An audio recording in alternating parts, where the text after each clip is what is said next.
I sat on the dirty motel bed for what would be the 10th time this month. Even as tears filled my eyes from the pangs of regret, I knew that if he called, I would be here again. My name is Barbara Cargill, and this is the fourth affair I've had over the last 15 years of marriage. As I gather my clothes, the stench of cheating pungent in my nostrils, I went about the usual dance I had with my thoughts after each session with this man or boy. I had every excuse in the books. I was lonely. I was growing older. I was bored. But if I was being honest with myself, I was doing this for one single purpose. I needed to get his face out of my mind. It was wrong of me. Of course I knew that, but there was an instant attraction to him from the second I walked up to him. He looked haggard, to the point where I had confused him for one of the many drunks that hung about the building where both my husband and I practice our respective career fields. My husband is a forensic psychologist, one of the best in the country. I am a trauma social worker with certifications in dealing with post-traumatic stress disorder. That is what led him to our office. One of my husband's friends personally referred this patient to us. He thought we could help. I am sure that the type of help he was requesting was not the type that he got. In only a short few days, I was in his bed. I struggled with it, but even as I played hard to get, and I was merely playing, I felt that my reservations would have broken apart like a dam.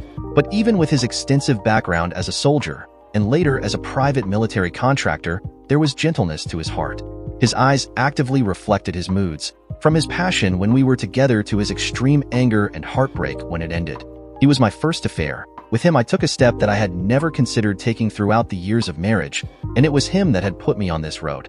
I guess it's not really fair to blame him. It's not like he was holding a pistol to my head and forced me to take lover after lover, to dirty mattress after mattress in countless motels. But I needed to forget that hurt in his eyes. I knew the cut had been deep as my husband, Bill, shared with me his opinion of the undoing of all the work that he had put in to try to become a more active member of society. My own diagnosis of him should have warned me against taking such a chance with him. He saw himself as being in the world, but not part of it. He was an outsider merely existing, and my actions had pushed him further away. Even now, years after that awful night when I told him that I was married, I could still see the heartbreak in those brown eyes. It was after that day, I knew that for sure, that I decided to screw my way into forgetting him. But after so many romps in the bed, I am no closer to forgetting that pain I caused him than I was that day he unceremoniously told me to leave his apartment.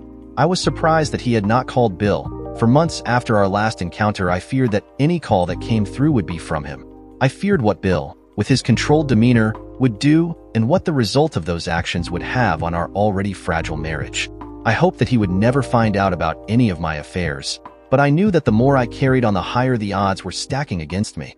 If he did find out, I hoped that his love for me would give him cause to forgive me.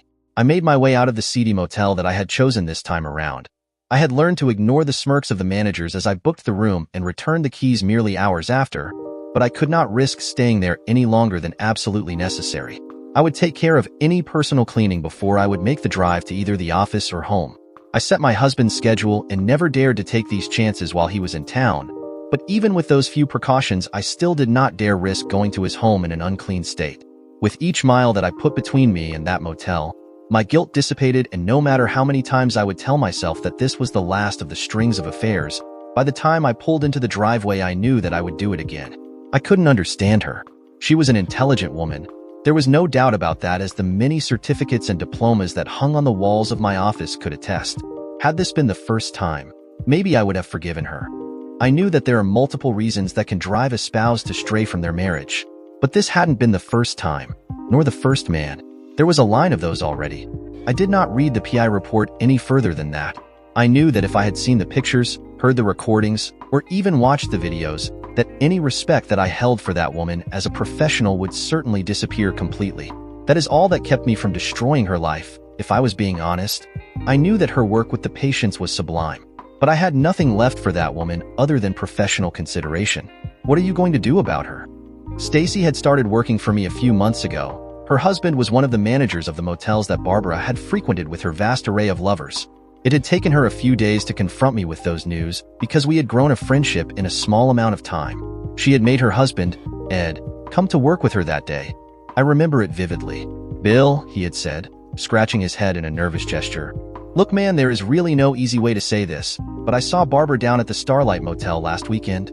Bill, she was not alone." "I am so sorry, Bill." Stacy reached out and hugged me. It was her arms that kept me from folding like a broken accordion. The tears did not come. I knew that my brain was trying to logically dismiss the information that it had received as some type of falsehood, a case of mistaken identity. I flattened her tire, Ed said, hoping that she would have to call you in order to get it fixed. But I guess she found another way around it, if this is the first time you've heard about it. I remember Barbara mentioning that she had to buy a new tire after she had hit a nail. One of her friend's boyfriends had helped her change the tire. What do I do? My voice revealed the depths of pain that her cheating had caused. While I tried to keep it together for the sake of avoiding any awkwardness, even I couldn't lie that well. That is going to be up to you, bud, Ed replied. You can confront her now and see what she has to say about it. Or you can try to find out more details and then figure out if you can forgive her. He handed me a business card. I asked a buddy of mine that has gone through this before, he explained. That was his advice. This is the people he used. From what he said, they do fine work. He also told me to tell you that no matter how much it hurts now, the pain is only going to get worse before it gets better. I hired the PI firm, and within a few days they had a preliminary report for me, pictures, and a voice recording. It was all I would need for a speedy divorce, the detective had assured me, but he also said that he was under the impression that this had not been the first time Barbara had done this. So I asked him to dig deeper, to find out as much information as he could. I reassured him that I would not do anything stupid, that I would maintain my professional demeanor. He assured me that within a month I would have all the information that I wanted, but warned me against looking at it.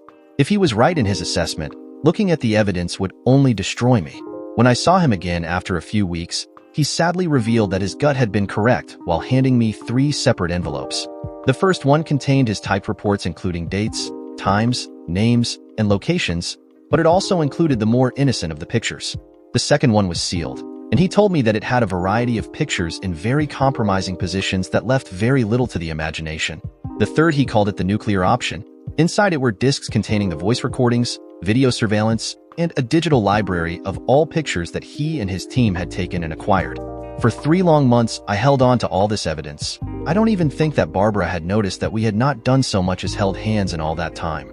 I managed to take work with me and worked long into the night to avoid spending any time with her. But within a few days, I noticed that she had not even paid attention to the fact that I went to bed after she was asleep and woke up before she did.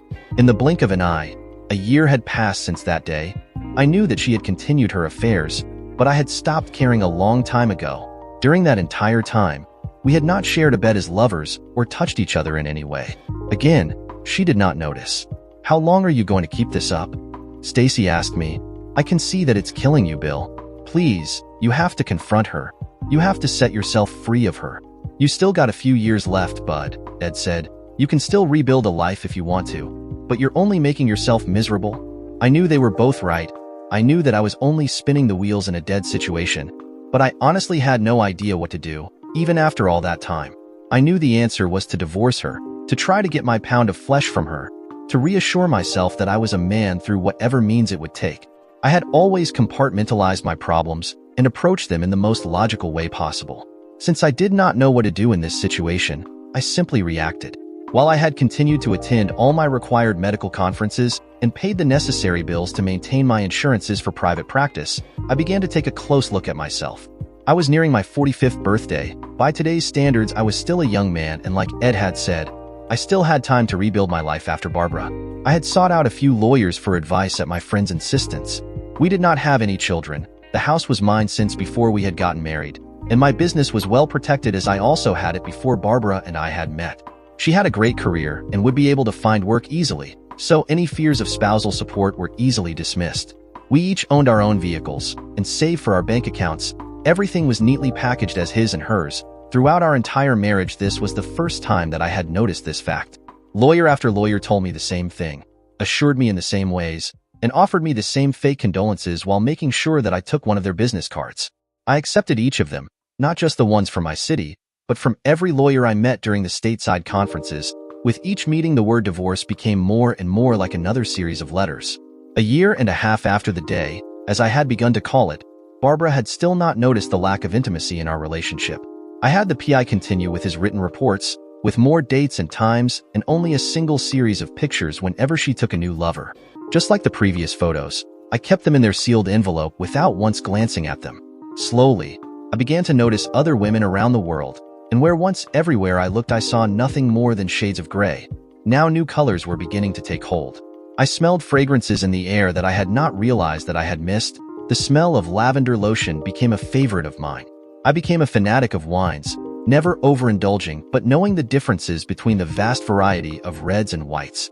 I had several offers for dates, for overnight relief, for emotional support from a variety of women, but even though Barbara had destroyed our marriage, my vows still existed. I had decided to attend one of Ed and Stacy's pool parties when everything changed. Well, it was the beginning of the change.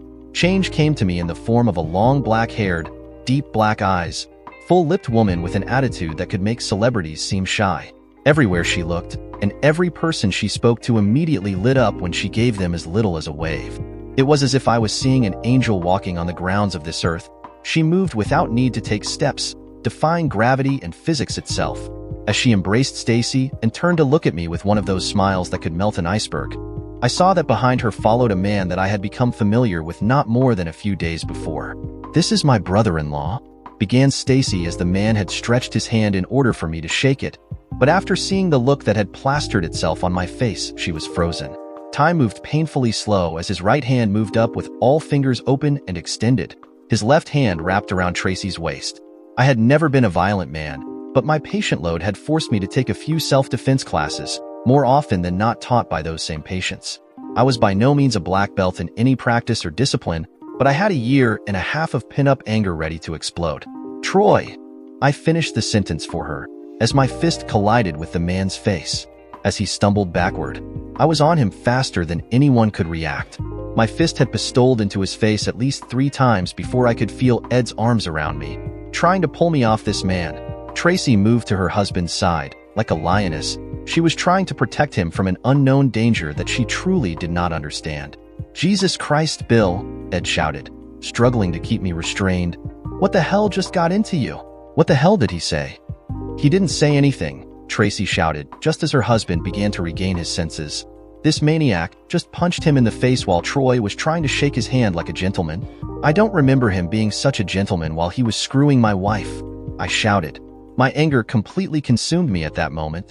I must have looked like a feral beast, as surely the shock of my actions was in no way nearly as surprising as my words. The latest session with the new clients had gone as well as Barbara could have hoped for. These were all battle-tested veterans, and she knew that they would find more comfort being around fellow warriors than with a doctor with a shiny certificate. She felt good to be able to help these men and women overcome some of the darkest points in their lives. But if she was being honest with herself, she immersed more into her work to avoid thinking about him, to avoid thinking about her marriage. The thought alone caused no small amount of pain, but she knew that her Bill loved her more than anything in the world. As the room emptied, Barbara allowed herself to escape into her fantasies, into the daydreams of the many encounters she had over the past years. A smile covered her lips as she allowed herself to escape once more into that pleasure-filled world within her fantasies. As she finished her notes for the day and prepared to make her way home, she realized that she had not seen her husband that morning as she got ready for work. As she thought about it, she had not seen him for at least a week. Perhaps it had been longer. She quietly admonished herself for her carelessness and for her calloused attitude toward her husband. She knew that she had neglected him, but was oblivious to the extent of her neglect. At the same time, she tried to remember the last time she had spoken to Troy. It had been just as long. While she knew that her latest affair was beginning to run its course, she felt the need to see him one more time. She felt that she owed Troy at least the courtesy of breaking things off with him face to face. As she drove toward her home, she carefully fished her phone out of her large purse and pressed the speed dial button assigned to Troy. She had not heard a single ring before his voicemail picked up. That would be the first time that she would have heard the voicemail. He often eagerly picked up when her number showed up on his display. He was always like a kid in a candy store, always eager to drop everything and find whatever motel room they had selected for that particular encounter. How would she be able to burn off the fire growing within her being? The thoughts that had consumed her had added lust to the already vast array of emotions flooding her brain. As she pulled into the driveway, she realized yet another area where she had been careless. She had a man at home that would be more than willing to douse those flames within her. As she allowed herself a smile, she tried to remember why she had begun that sordid affair. She had a perfectly good man at home, one who loved her and cared for her, and who... It was at that moment when her guilt swallowed her whole. When was the last time she had offered herself to her husband? Ashamed that she could not remember, panic replaced guilt. When was the last time he had made any advances on her? Panic became terror. As she saw the darkened home, terror became anguish. She bolted from her vehicle, not bothering to grab her paperwork or computer as she desperately tried to open the door. She needed to get to her husband. She needed to make it up to him. Somehow she needed to convince him that she was still his devoted wife and lover. As she opened the door, a sudden coldness gripped her. The inside of the house looked much the same, but devoid of life, absent of love. The darkness inside the house was only compared to the one inside the pit of her stomach. Perhaps he had worked late. Then she realized that he had not asked her to lunch, had not visited her office, had not even crossed paths with her in so long that she could not remember. In her shame, she realized that she was having trouble remembering his face, remembering the sound of his voice, or trying to imagine his smell. All her careful planning had placed her in this position. She had been so careful that she had failed to notice the lack of passion in her marriage. Anger took her at that moment. Panic and guilt washed away almost immediately. "That scumsucker!" she screamed at the top of her lungs. "That cheating scumsucker!" Had she maintained her sanity at that moment, she would have recognized the early signs of deflection and projection. In her mind, the only way that he could have gone as long as he had without any form of intimacy with her was because he was getting it from someone else. She had justified her actions as of late with that single statement, her guilt buried as deep inside her being as possible. Without thinking, moving completely in autopilot, she again reached for her phone to dial that same number. This time the phone rang a few times before an unfamiliar voice answered. Tracy looked at the feral man with a mixture of emotions. She could see complete honesty in his words. Ed continued to hold on to the man even as the latter began to calm, his ragged breathing growing steady. Stacy reached for her sister, pulling her into an absent embrace while Tracy continued to struggle with the information she had just learned. Troy had moved his hands in order to protect his face from the barrage of fists that just a second ago had been raining on him. "You have one chance," Ed said as he looked down Troy. His disgust could not be concealed. He had cared for Tracy since the first day that his beloved had introduced them. As the years had passed, they had blossomed into a sibling relationship. When she had introduced them to Troy and later married him, he saw the man like a snake. "One chance to come clean, Troy. My buddy here wants blood. Lie to us and I will help him get as much blood as he can." He felt his friend lose his resolve to struggle, replaced by a terrible shaking and deep breathing. He recognized that Bill was doing his best to hold it together. This man was prideful even in this uncomfortable situation. "Me and Bill are gonna go inside to grab a beer while he calms down," he told the women. "Once I feel that he is calm enough that he will not try to bash his face in, we'll come back out." "Thank you," Bill managed to say just above a whisper as his friend guided him inside the house. He tried to control his emotions even as Ed opened the door leading to the basement. Before the door was closed, his shaking had become more violent. With a wail, he finally allowed the months of pain that he had resolutely bottled deep inside to burst out. He collapsed onto the ground, his hands covering his tear-soaked face. Ed had turned away from him. Bill was grateful for that small act of compassion from his friend. "It's a stupid question," Ed began, "but I take it that you're positive that Troy and Barbara—" He could not finish his question before Bill's slow nod answered. "Damn, I am sorry, bud. I honestly didn't know if I had." "They have met a few times," Bill replied, "for the past weeks. I have the details of when their affair began if your sister-in-law wants to learn the details." "I am not sure what she wants to do yet," Ed answered, "but we are gonna have this out as soon as you are calm enough that you can face him. Without me having to hold you back, that is." "I think I am good," Bill meekly answered. "Let's get this over with, I guess. It's not gonna get any easier with waiting." As they walked to the backyard, Troy visibly shifted in his seat. Bill ignored him as he turned to Tracy, still wrapped in her sister's arms. "I am so sorry," he told her. "You have nothing to apologize for, Bill," Tracy replied in a voice completely devoid of emotion. Troy surely had expected some anger. He had expected for Tracy to have completely gone into a rage. Her total shutdown surprised him, but Bill fully expected that reaction. She was in shock. "Tracy," he said in that calm voice that had been refined over years in practice and through countless sessions. "This is not your fault. You are not responsible for the shortcomings of your partner. What he did had absolutely nothing to do with you." Bill moved closer to the two girls and knelt down in order to meet Tracy's eyes. "It is okay to feel cheated, to feel anger, even shame.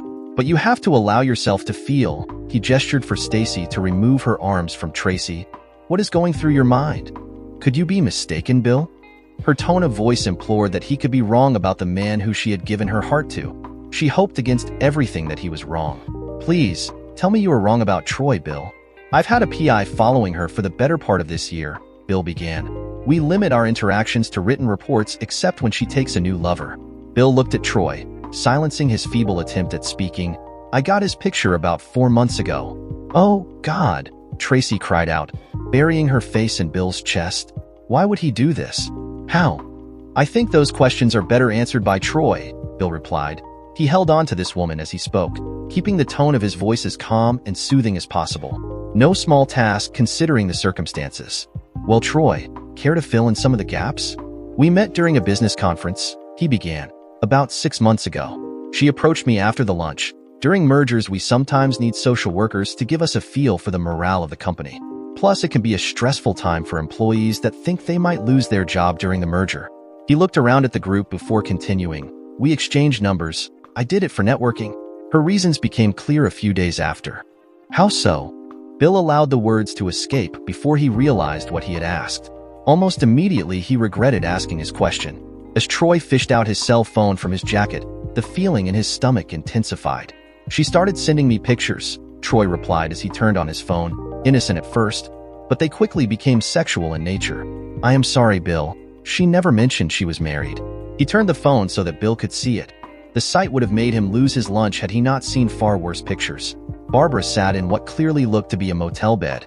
She was wearing a small teddy, her face cleared of makeup. The next ones are far more revealing. I didn't keep those, out of fear that I would find them?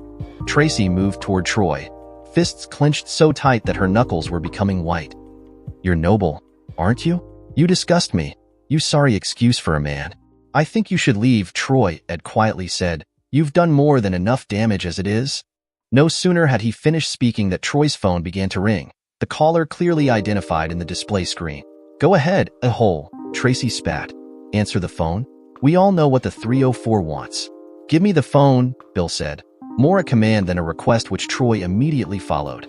As Bill pressed the appropriate display to connect the call, he took a deep breath, then simply said, Hello? I am sorry, Barbara replied to the stranger at the other end of the line. I must have dialed the wrong number. No, the voice said, a deep sadness in the tone of his voice. I don't think you did, Barbara. How do you know my name? She thought to herself that Troy had given his phone to one of his buddies. If she had been angry just a few minutes before, now she was beyond irate. Who is this? How do you not recognize the voice of your husband? You home-wrecking bitch? This time the voice was of a female, unadulterated anger in her voice as she screamed into the phone. Barbara had not heard the words, or if she had, her brain simply refused to process their meaning. The only thought that crossed her mind was the instinct of self-preservation. She immediately knew the female's identity. Now you don't have anything to say to the wife of the man you've been screwing for the past 4 months? The woman continued to scream into the phone. You've got some nerve. I don't know who you think I am, ma'am, Barbara said. She had to try to save herself from this situation. Deny everything, she told herself. She had almost forgotten the man's voice that had initially answered the phone. You must have me confused with someone else? No, 304. The venom in the woman's words was not disguised. It came across the digital lines as fiercely as if she had said them right in her face. I know exactly who I am talking to, you're Barbara Cargill, and for the past 4 months you have been screwing my husband, Troy. Well, soon-to-be ex-husband. Barbara swallowed hard.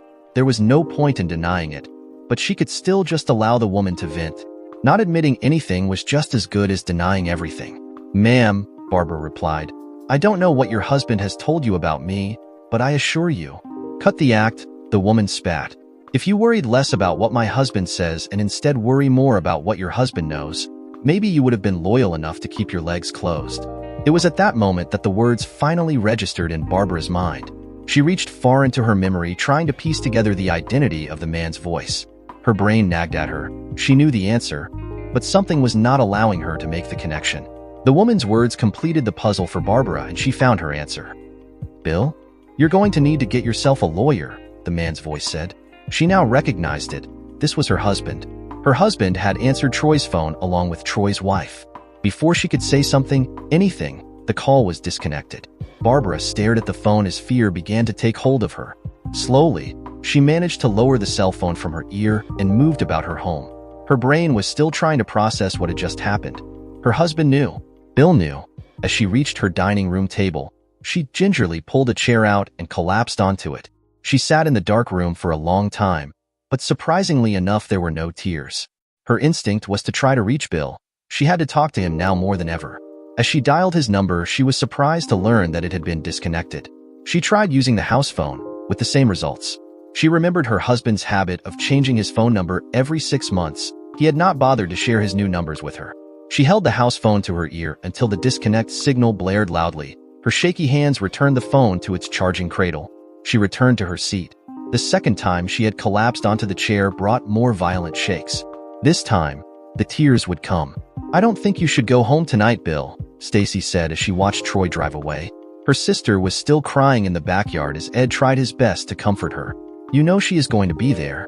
"You might be right," Bill replied. "I'll give her tonight to get whatever belongings she will need out of my house, but I will not be run out of it." "I think tonight calls for alcohol," Ed said. "Very hard and strong alcohol." "I'll go to the store," Stacy said. "Can you keep an eye out on these two by yourself?" "We're fine," Bill said dismissively. "I'll talk to Tracy, try to help her make sense of this situation. I've known for a long time. I've had ample time to digest it all, in my own way." "You are gonna need to be tested, Bill," Ed said. "Same with Tracy." "I had myself tested after I learned of her affairs," Bill reassured his friend. "I haven't touched Barbara since then. I do agree that Tracy should get tested as well, but we can handle that tomorrow. For tonight, she and I will need to put this night behind a thick layer of blurred lines." Tracy and Bill spoke for hours. The more they talked, the better she felt. Of course, the social lubricant had helped a great deal to put their pain away, at least for the night. As Ed and Stacy bid them good night and reminded them of the guest rooms that had been prepared for them, Bill and Tracy's conversation had turned friendlier. Pain and misery have a funny way of bringing people together, it seems. The following morning found Bill and Tracy wrapped in each other's arms, still in the backyard. At some point in the night, the chill of the season had forced them to find blankets, which they used to create a protective cocoon as they had continued talking well after Ed and Stacy had gone to bed. Stacy's gentle shake brought the two back to the world of the living. Their moans showed that the alcohol had done its job and had done it well. "Good morning, you two," Stacy laughed as the two looked at each other and realized the compromising position they found themselves in. Before they could begin to explain anything, Ed's laughter interrupted. Nothing happened besides two hurt people giving one another emotional comfort in a difficult time. Ed said, "Hell, you two are still fully clothed under that blanket. Now get your butts up. You both have some very hard decisions to make today." As each of them stumbled into the house, each recoiled in pain at the slightest noise or light. They remembered the plans they had made the previous night. Both Bill and Tracy had decided to pursue divorces from their respective spouses. Tracy would use the evidence that Bill's PI had gathered. She also had to make a very uncomfortable visit with her doctor. Bill had less concerns. He had already separated the bank accounts, blocked Barbara's access to the business accounts, and had canceled all shared business and personal credit cards. In fact, he had done that months previous. She had yet to notice. He had allowed her to keep the entire sum in her personal banking account, along with the credit card bills attached to them. After a much-welcomed breakfast and one last hug from his friends, Bill steeled himself for what would come next. Despite Barbara's clear contempt for their marriage, he had the feeling that their marriage would end in bitter notes. Barbara woke up in the dining room chair, her eyes almost completely shut from the dried tears. As her foggy memory cleared, she remembered the previous night's events. In a panic, she rushed to the master bedroom to find it empty. She again realized how often this bedroom had been empty over the past months, but had not noticed before. She tried to remember the last time she had shared the same bed with her husband, Bill. The thought of him immediately forced her to run into the closet. All his clothes were still there, even his business suits. In his nightstand, he found his usual nighttime medications, along with several envelopes and notes he had written down as reminders for himself. What she found under those papers froze her to her core. A black, titanium band she had placed on his finger almost 16 years before. She looked at her own rings. How often had she removed them over the same amount of years? In a trance, she willed herself to get in the shower and clean herself up as best she could.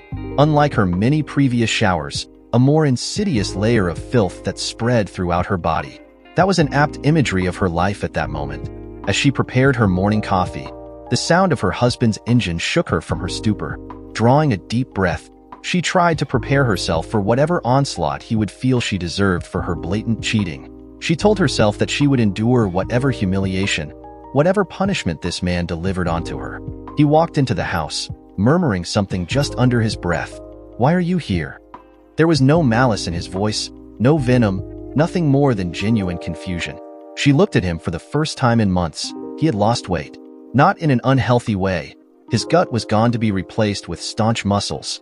His skin had a slight bronze tan, one gathered from real sunlight and not from a lamp or a bottle. Even in his casual wear, she noticed how incredibly handsome this man was. And not for the last time did she curse herself for her own stupidity.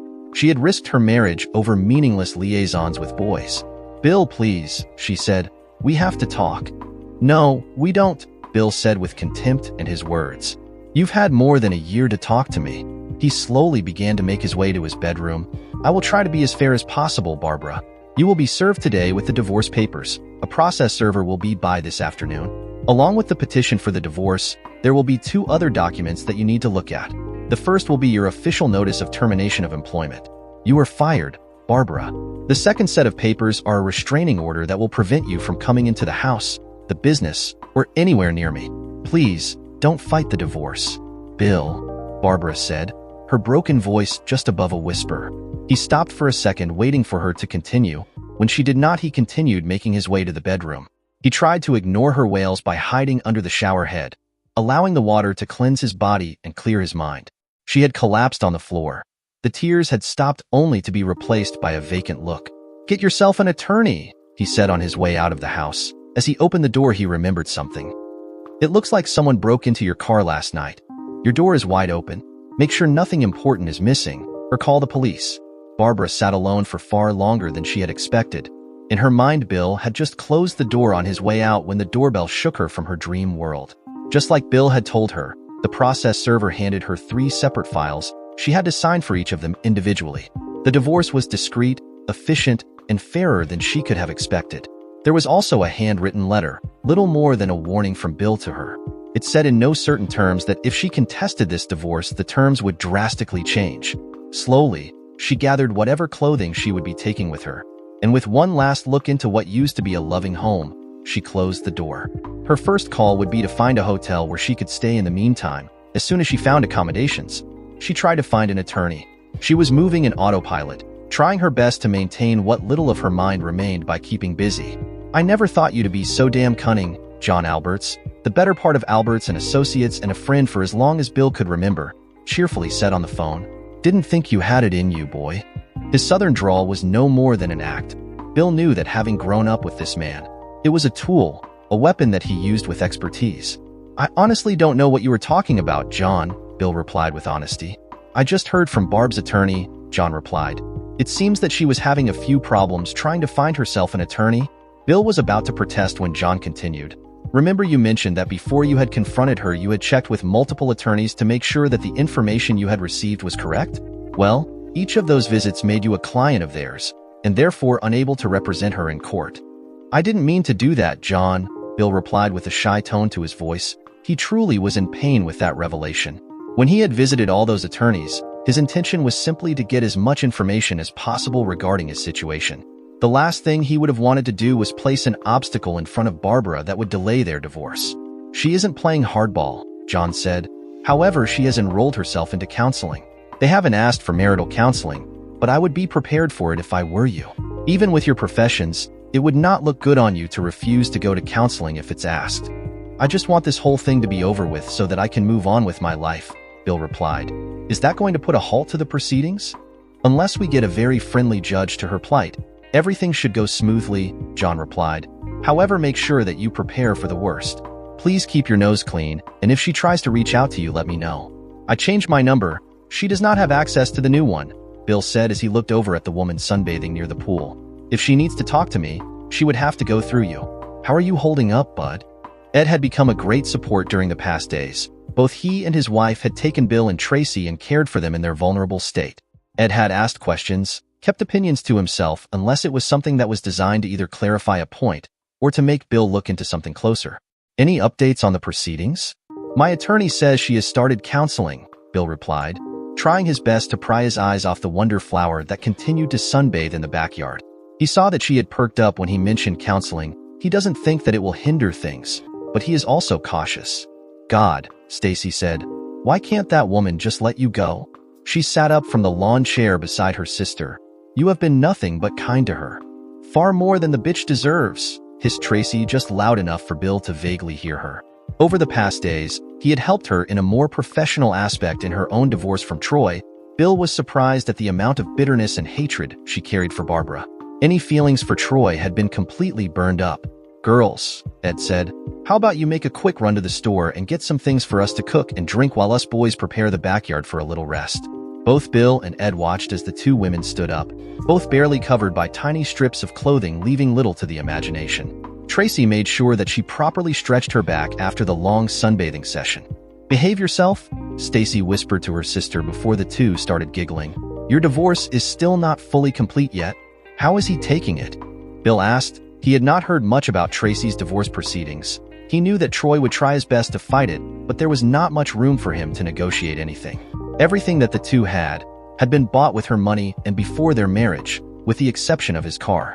"He is still trying his best to get more out of the settlement," she replied as she began to put on a shirt in order to cover herself before their store trip. She tried to hide the smile when she noticed Bill's disappointment at her covering herself. "My attorney is about to add his bill to the a-hole settlement amount. The more he stalls, the less money he is going to be getting in the end." Slowly, Stacy moved to Ed and gave him a passionate kiss, and turned to see her sister as she walked by Bill, using her hand to gently caress his chest in an innocuous way. To anyone, it would have seemed like a friendly gesture. Had she been any other woman, though, Stacy would have seen the movement for what it truly was. She was claiming this shattered man as her own. Ed smiled as he too noticed the movement. Both of them had spoken long into the night about that very possibility. "Bill," he said as soon as the women had closed the door behind them, "I gotta ask you something, and it's going to be an embarrassing question, but Stacy asked me to ask you." He stood and walked to the small ice chest that had become almost a permanent fixture during their ever more frequent get-togethers. "I'll understand if you don't think it's any of our business." "Sure," Bill replied, trying to break the enchantment that Tracy had just placed on him with a simple touch. "How have you?" he stammered. "Well, you said you had yourself tested after you found out?" He was truly struggling to finish his question. Bill watched his friend in such torture, and while he wanted to allow it to continue, he decided to spare him further pain and embarrassment. "How did I go so long without sex?" Bill finished. Ed exhaled in relief, nodding embarrassingly. After reading the report and seeing some of the pictures, well, there was no more desire there. It was like my pride was struck down, and with it went my manhood. How could I have been so stupid as to not have noticed it? Why did I willingly allow it to continue? Bill took a long drink before continuing. "Trust me, those questions will make sure that you don't have time to think about anything else, let alone sex." "Well," Ed said, "you must be thinking about life after the divorce."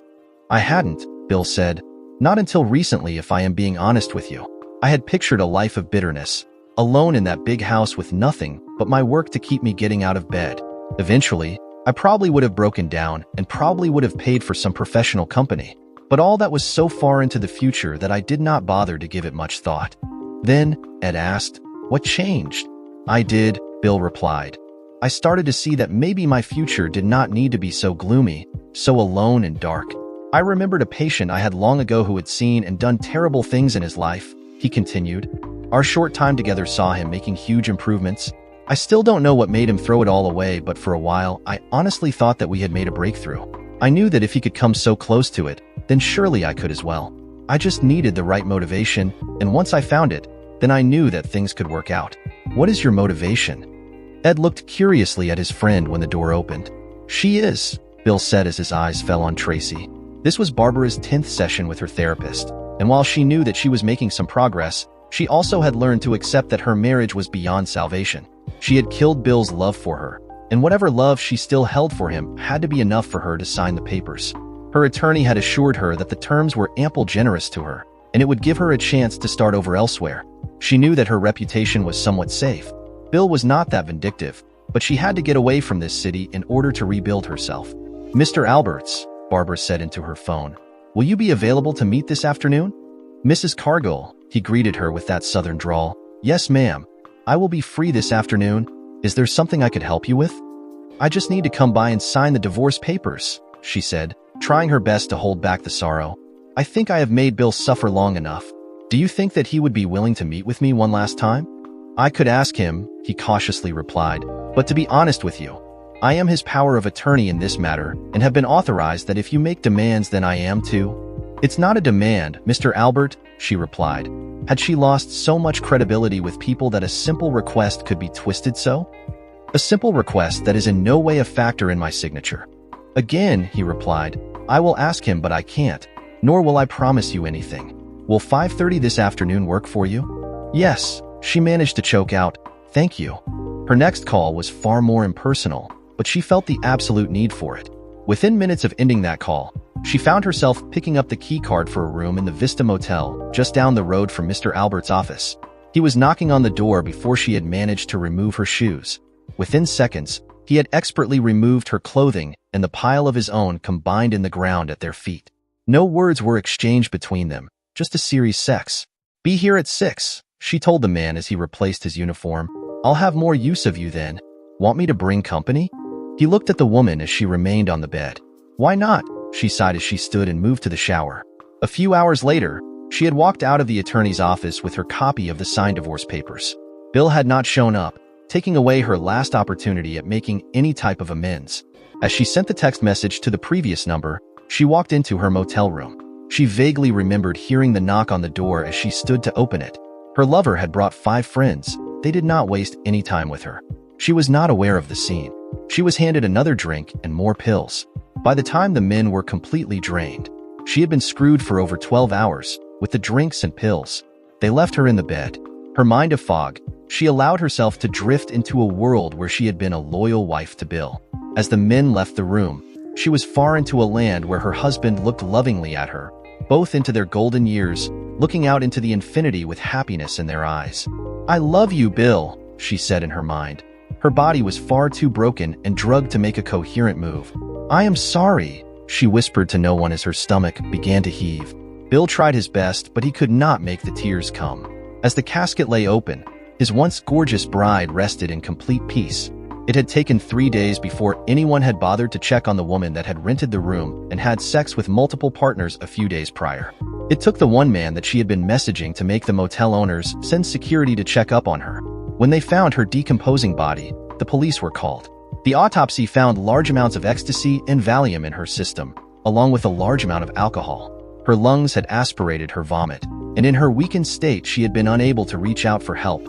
Bill had been the first one to receive the notification from the police. Almost immediately they had ruled the death accidental, so no further need for investigating would be necessary.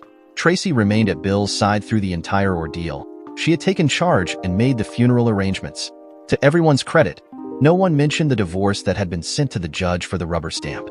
She was buried under the name Barbara Cargill. Over the next few days, Bill slowly and silently mourned for his broken marriage and for his deceased spouse. Even then, Tracy stood beside him, along with Stacy and Ed. All 3 of them helped Bill through the worst of the days. Tracy moved into his bed in order to hold him through the night. They did nothing more than weep side by side, each of them finally feeling the crushing weight of their own personal tragedies. But eventually, the smile returned to Bill's face. Troy had finally given up on his own marriage, and after the judge laughed at his latest outrageous demands, he knew that he had no more cards to play. He unsuccessfully tried to access their jointed account, only to find it empty. A quick investigation revealed that Tracy had removed the customary 50% from the total sum of both their checking and savings accounts. Every expense that had come out of the accounts had been done by Troy alone during his campaign at extending the divorce proceedings. He had also managed to create a large debt into his own credit cards. The small settlement that he had been awarded served little more than to pay for the attorney's bills. He took his few belongings and left the city, a broke and bitter man. How are you doing, bud? Ed held a beer out to Bill as he and Tracy joined their family in their weekly cookout. Bill had missed a few. Everyone understood the reason and allowed him as much space as he needed. Better, Bill replied with complete honesty. The pain fades every day just a little more. I don't think it will ever go away, but I remembered I had found something not too long ago and did not want to lose that as well. What did you find? Tracy asked, curiously. She had barely left his side over the past days, and this revelation was a true surprise to her. Bill reached out and pulled her into his arms, hugging her tightly, hoping that their 2 bodies could join together into one. Slowly, tenderly, his lips moved to hers, and the electric jolt of their union threatened to steal the breath from their lungs. My motivation, he answered as they both shared a smile. It had been a few months after the funeral before anyone that saw them could say that the worst was behind them. Tracy and Bill moved their relationship at their own speed, learning more and more about each other before they would commit to another marriage. Both were content with the mutual decision, choosing to enjoy each other's company in their own ways. Ed had been changing the channels in the television set, trying to find another game when Bill spotted it. "Wait," Bill said as Ed had reached a news channel. This one was doing a report on the recent cartel and gang violence that had broken out in a particular city. There was something familiar about the name of the city. Bill was sure that he had heard the name before. It was when the news anchor began to describe the shooting of a war-decorated hero that Bill dropped his plate of food onto the ground. As his friends rushed to his side, concern painted in their own faces, Bill only managed to squeeze a single inaudible word through his drying throat. He looked in horror as details emerged regarding the shooting. No other news were available, and the condition of the man was unclear. As the news began to describe the many campaigns where the man had served, along with the vast number of awards he had earned for valor, Bill managed to say a single letter before going into shock: D. Dear listeners, please share your thoughts in the comments section below, and don't forget to like, share, and subscribe.